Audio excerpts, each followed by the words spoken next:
C'est les mots-clés, c'est les exemples que tu peux utiliser pour convaincre ton client à réserver chez toi et n'est pas réservé dans les applications. Et madame, et moi j'arrive avec une tenue correcte, des bouteilles d'eau, je suis à votre service, je vous attendrai s'il faut, mais le chauffeur s'il arrive et qu'il vous voit pas, il va peut-être annuler la course. Tu trouves des moyens, tu prends un papier, tu notes tous les défauts que tu vois, que toi-même tu fais tous les jours quand tu es en application. Tu les notes et tu dis ok, maintenant je vais les corriger. Et là, voilà le moyen que tu auras pour convaincre tes clients, ta clientèle privée. Et comme ça, tu peux trouver la bonne combinaison entre ta clientèle privée et la clientèle application. Et les deux combinés à la fin du mois, tu vas avoir un meilleur bénéfice. Tu vas avoir un meilleur retour sur investissement.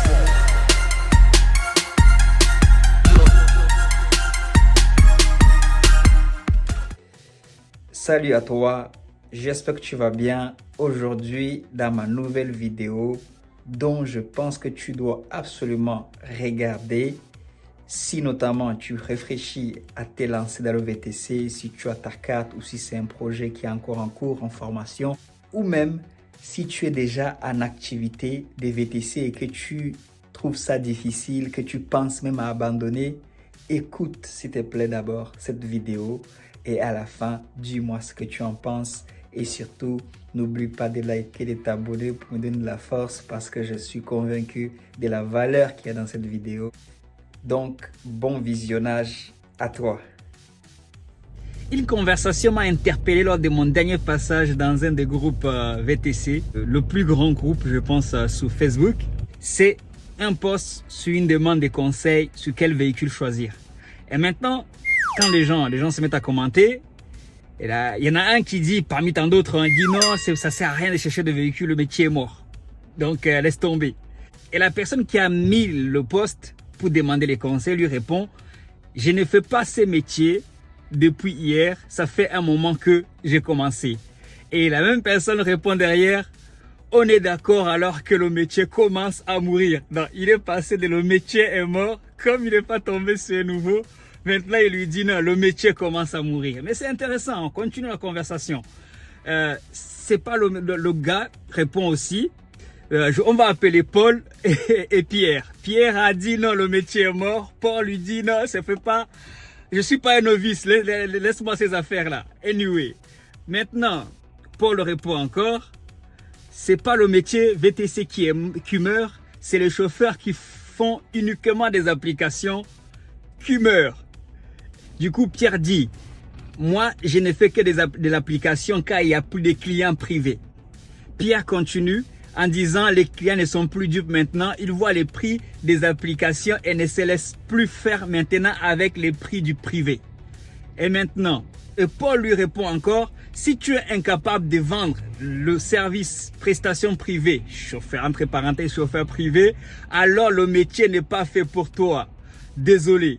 Il faut savoir convaincre les clients de passer en privé malgré les tarifs bas sur les plateformes. Ok? Pierre revient encore avec une réponse. Pour ma part, j'ai arrêté le métier, mais va convaincre un client pour payer 30 € par exemple, alors qu'il trouve la course à 10 € sur application et un chauffeur disponible à moins de 2 minutes. Vu le grand nombre de voitures, il n'a pas raison sur ce coup. Mais Paul a plus raison que lui. Non, je trouve cette conversation, tu me dis ce que tu en penses, mais il y a beaucoup de choses à prendre. Parce que des fois, nous, on peut dire les choses. Moi, je peux dire les choses. La personne, le nouveau qui regarde la vidéo, qui regarde mes vidéos, va dire, bon, c'est Andersen. Ça fait 10 ans qu'il est là. Il a le van. Tout lui sourit. Tout va bien. Mais écoute bien. Écoute bien cette lecture que je suis en train de faire. Et au bout, je ferai mon commentaire dessus, bien sûr. Et du coup, Paul continue dans sa réponse. Si il y a des clients privés, il suffit juste de bien chercher et surtout proposer une prestation de prestige. Une prestation de prestige. Ceci ne veut pas dire que ça va forcément passer par une voiture comme un van ou une classe E. On peut offrir une prestation de prestige même avec une CHR. J'en ai une moi. tu vois, une CHR. Et je connais déjà un CHR qui offre des prestations prestige, tout part du véhicule, certes, mais ce n'est pas que le véhicule, c'est le chauffeur, c'est ce qu'il y a dans le véhicule. Et bien sûr, le véhicule il joue pour beaucoup, mais offrir une prestation de prestige, c'est la raison numéro 1 pour laquelle tu vas convaincre ton client à facturer plus cher, mais ce n'est pas la seule raison, la course. Et bien sûr, maintenant, il y a quelqu'un d'autre qui intervient dans la conversation. Je vais l'appeler Jean. Jean intervient dans les commentaires. T'as bien raison, mon frère, en disant, c'est comme ça dit, t'as bien raison, Paul. Il compte sur les applications pour faire du chiffre MDR, tu vois. Moi, perso, 80% de mon chiffre, c'est du privé. Je fais presque plus d'applications. Et la conversation continue, mais je pense que je veux plutôt m'arrêter là. Et cette conversation, je pense que suffit en elle-même pour un nouveau qui réfléchit s'il doit se lancer dans l'activité des VTC. Il y a beaucoup de choses à dire dans cette conversation, à savoir que si déjà tu pars du principe que tu ne vas pas venir parce que les coûts des courses, des applications ne valent pas la peine, déjà je t'ai dit que tu te trompes. Ce n'est pas ce qu'il y a de mieux, mais ce n'est pas à refuser non plus, tu vois. Moi j'aime toujours dire, il faut avoir la mentalité que j'appelle le mindset chinois, tu vois. Tu arrives au début en copiant, mais au fur et à mesure, tu te perfectionnes. Au fur et à mesure, tu prends la copie, tu en fais ta propre marque. Tu vois, c'est que beaucoup de gens ont fait. On arrive, bien sûr, avec les petits prix. Tu te rappelles, il fait n'importe quoi, je parle de mindset chinois. C'est-à-dire que quand les Chinois sont arrivés dans le business, tout le monde s'est moqué d'eux.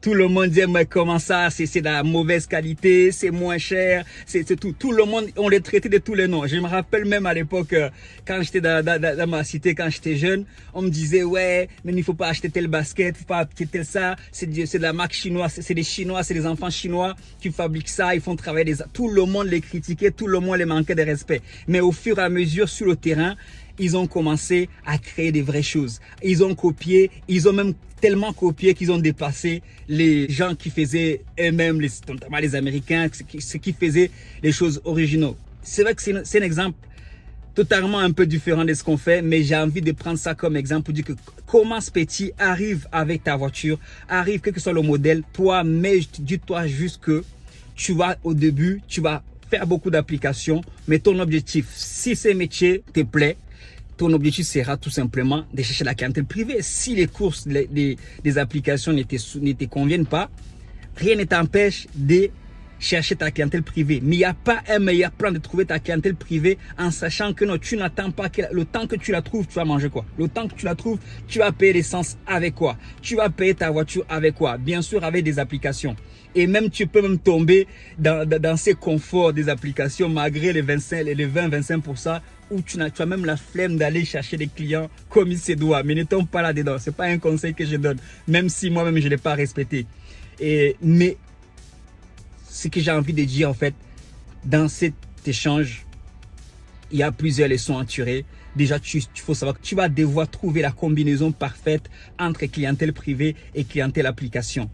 Et la clientèle application est rentable et moins rentable en fonction de ton départ. Tu vois, si tu as regardé mes vidéos et même tu regardes, tu t'informes bien, tu vas démarrer correctement. Quand je dis correctement, ça veut dire que le prix du véhicule. Bien sûr, si tu te prends un véhicule à 80 000 euros et que tu vas faire des courses à 10 euros, à 7 euros, alors que tu as vu toutes les vidéos qu'il y a sur Internet, tout ce qu'on dit, c'est que c'est pas intelligent pour toi. Nous, on pouvait se tromper parce qu'à l'époque, moi, je pouvais me tromper parce qu'à l'époque, il n'y avait pas de vidéos, il n'y avait pas d'informations, on fonçait dans le tas. Tu vois, je connaissais rien sur l'entrepreneuriat, c'était à l'aveugle. Et même, je ne regrette pas.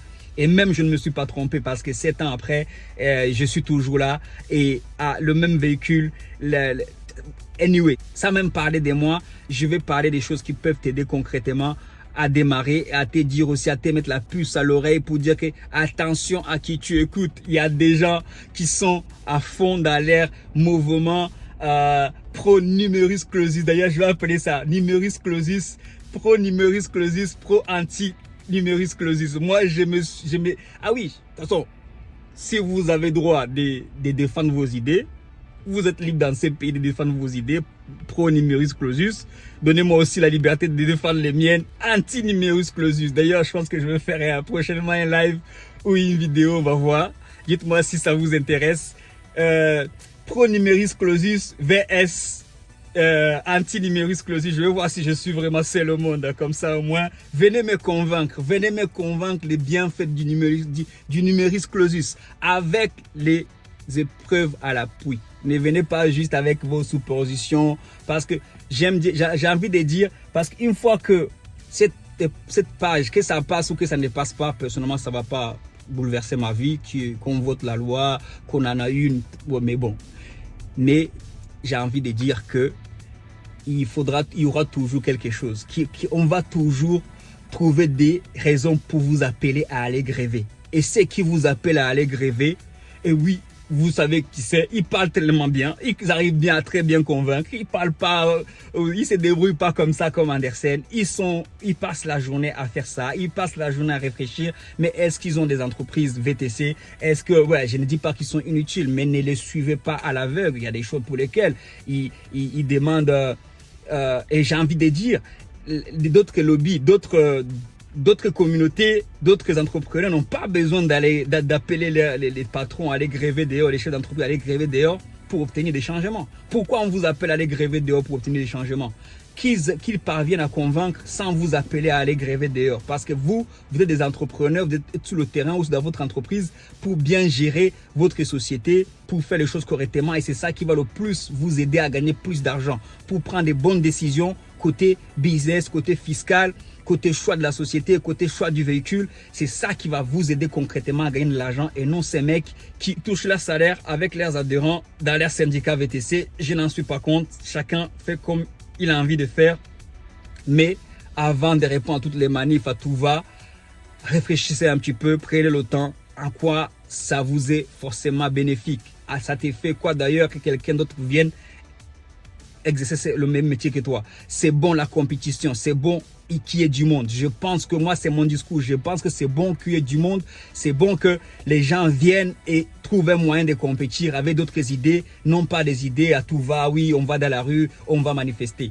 Et anyway, je prendrai le temps de revenir dessus, soit dans un live, soit dans une vidéo, pour échanger sur ça. Ce que je vais te dire dans cette vidéo surtout, c'était fais attention à qui tu écoutes. Tu as bien vu le gars, il dit tout de suite, et c'est pas le seul, hein, ça arrive tout le temps dans les groupes. Il dit non, ne viens pas dans le métier, ne viens pas. Et le gars lui dit, t'inquiète pas, je suis pas un novice, je suis déjà dans le métier depuis longtemps. Ah bah, si tu es là depuis longtemps, ben, tu es d'accord que oui, le métier va mourir. Bah, le gars, tu viens de dire que le métier est mort. Maintenant, tu dis que le métier va mourir parce que le gars est déjà là.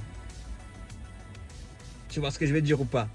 Donc, 3 choses à retenir. Quand tu te lances, sache à qui tu vas partager de ton projet. Prends le temps de bien consulter tout le monde, les autres chaînes YouTube, dans les groupes. Lis bien les conversations et surtout, viens tester. Tu ne sais pas. Là où l'autre a échoué, là où l'autre est sorti, toi tu peux réussir, tu vois. Comme lui dit, si tu es incapable d'aller chez ta clientèle privée, donc c'est normal que, oui, c'est vrai, il faut combiner les deux. Il faut partir du principe que je commence peut-être en application, mais je ne vais pas rester 5 ans seulement en application. Même si tu as 30% de ta clientèle privée, même si tu as 50% de ta clientèle privée, ça vient toujours équilibrer la balance et c'est apprendre. Et d'ailleurs, je ferai une vidéo aussi pour démontrer que contrairement à ce que beaucoup de gens disent, les applications sont rentables. Tout dépend de ton point de départ. Oui, je le répète, les applications sont rentables. Les courses à 1 euro le kilomètre peuvent être rentables. Tout dépend de ton investissement de départ et comment tu t'organises et sous quel statut tu as choisi. Ça dépend de beaucoup de choses. Ça ne dépend pas juste du prix. Ah oui. Parce que là où un va avoir besoin que sa course minimum soit 1,50 €, toi, en optimisant bien les choses au début, tu peux partir du principe que 1 euro, 1,20 € suffit largement par kilomètre pour te faire rentrer dans tes charges en te versant un bon petit salaire tous les mois. Et bien sûr, en continuant à garder pas mal d'argent de côté pour continuer à investir et à monter et à monter. Et maintenant, quand tu es monté, quand tu es resté là longtemps, tu deviens indispensable. Personne n'a commencé le business en étant rentable à un truc de fou. Tu rentres dans tes charges, tu as un petit bénéfice. Maintenant, avec ces petits bénéfices, tu trouves des moyens de l'optimiser, de faire de l'optimisation fiscale pour maintenant mieux scaler ton business, pour mieux te faire connaître au fur et à mesure que tu es sur le terrain. C'est pas des choses dont je maîtrise, dont je suis depuis ces 8 ans. Comme beaucoup de ça sur cette chaîne, avec une 508 à 10 000 euros. Année 2011 et moi j'ai commencé en 2014 et aujourd'hui avec quand même 508 j'ai acheté d'autres véhicules même si je les ai revendus après, j'ai juste gardé le van et avec le van j'ai une classe E aussi, des fois je combine les deux quand j'ai pas loué l'un ou l'autre et j'ai une CHR aussi que je loue en location, donc l'activité au fur et à mesure j'ai ma manière de l'avoir, c'est vrai, mais je suis au courant de tout ce qui se passe dedans, je suis au courant des idées des idées reçues que beaucoup essaient de répandre dans la masse. Mais toi, quand tu viens en mode entrepreneur. Moi, c'est ça ma philosophie depuis le début de cette chaîne. C'est pour ça que j'ai parlé très souvent, si tu vois les anciennes vidéos, les titres, c'est entrepreneur VTC. C'est pas chauffeur VTC, non. Deviens un entrepreneur. Un entrepreneur, c'est comme ces Chinois-là qui disent, OK, comment je fais avec un bénéfice de 10 centimes? Comment je fais pour aller dominer celui qui a le bénéfice de 1 dollar? Tu vois? Donc, c'est ça au fur et à mesure. Et ensuite de suite, je deviens tellement plus imposant que lui, que maintenant moi-même, je vais mettre mes prix au-dessus de ses prix. Comment? Mais ça a un départ. Comment je fais pour mettre mes prix au-dessus des prix de Uber? Mais avant ça, il faut d'abord être sur le terrain. Ce n'est pas le premier jour que tu vas arriver, tu vas vouloir facturer trop cher. Au fur et à mesure, progressivement. Et il faut que tu puisses justifier les raisons de ta facture. Il faut que tu puisses convaincre le client. Tu dis, OK, écoutez, c'est vrai que vous avez vu. Il ne faut pas t'offusquer quand un client te dit, ouais, pourquoi vous me facturez cher alors que chez Uber, c'est souvent ça qu'on reçoit souvent. Il ne se passe pas une semaine qu'un client me le dise. Dis, ouais, pourquoi tu me factures 50 euros, pourquoi tu me factures 100 euros ou 80 euros alors que chez Uber, c'est 60 euros. Je lui dis, écoutez, madame, moi, voici tel point. Vous êtes sûr que je serai là à l'heure du rendez-vous avec mon véhicule, bien propre, van, mais je ne peux pas vous facturer à 60 euros parce que je dois faire un déplacement d'environ 1 heure pour venir vous récupérer le matin. Et croyez-moi, si aussi vous allez réserver à l'avance dans la même application, le prix sera autour des 90 ou 80 euros.